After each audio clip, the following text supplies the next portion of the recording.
नमस्कार, मैं शालिनी और आप देख रहे हैं इन्फो इम्पैक्ट, आम जनों की आवाज। आइए बढ़ते हैं आज की बड़ी खबरों की ओर।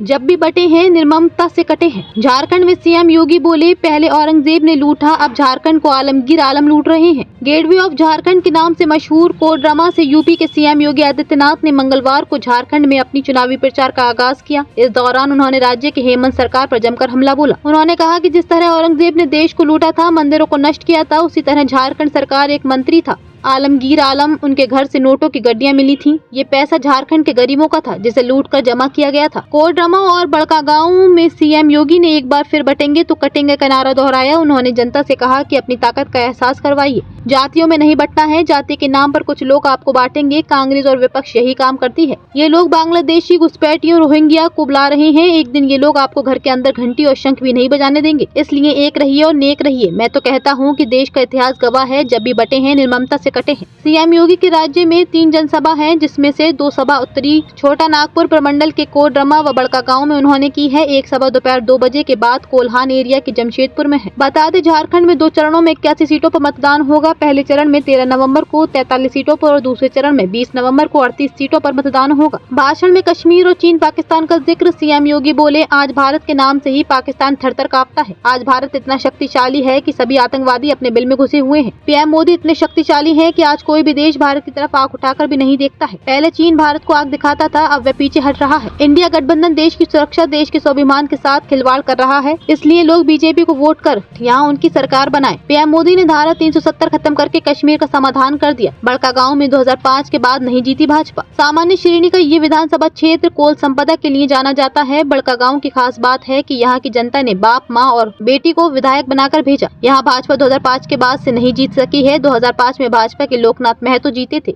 इसके बाद से साव परिवार का कब्जा रहा है। साल 2009 के विधानसभा चुनाव में कांग्रेस से योगेंद्र साव विधायक बने। फिर साल 2014 के विधानसभा चुनाव में योगेंद्र साव की पत्नी निर्मला देवी ने जीत दर्ज की। इस साल यहाँ भाजपा की जगह आजसू उम्मीदवार रोशनलाल चौधरी चुनाव लड़े थे। इसके बाद साल 2019 में हुए चुनाव में कांग्रेस के उम्मीदवार और योगेंद्र साव की बेटी अंबा प्रसाद विधायक बनकर आई। इस बार भी आजसू उम्मीदवार रोशनलाल चौधरी को हार नसीब हुआ। इस साल हो रहे विधानसभा में कांग्रेस उम्मीदवार अंबा प्रसाद का मुकाबला रोशनलाल चौधरी से है, मगर इस बार रोशनलाल चौधरी आजसू की जगह भाजपा की टिकट पर चुनाव लड़ रहे हैं।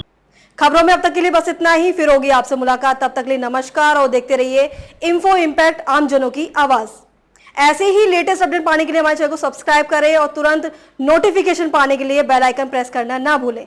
यदि आप हमें फेसबुक या इंस्टाग्राम के माध्यम से देख रहे हैं तो हमारे पेज को फॉलो जरूर करें। धन्यवाद।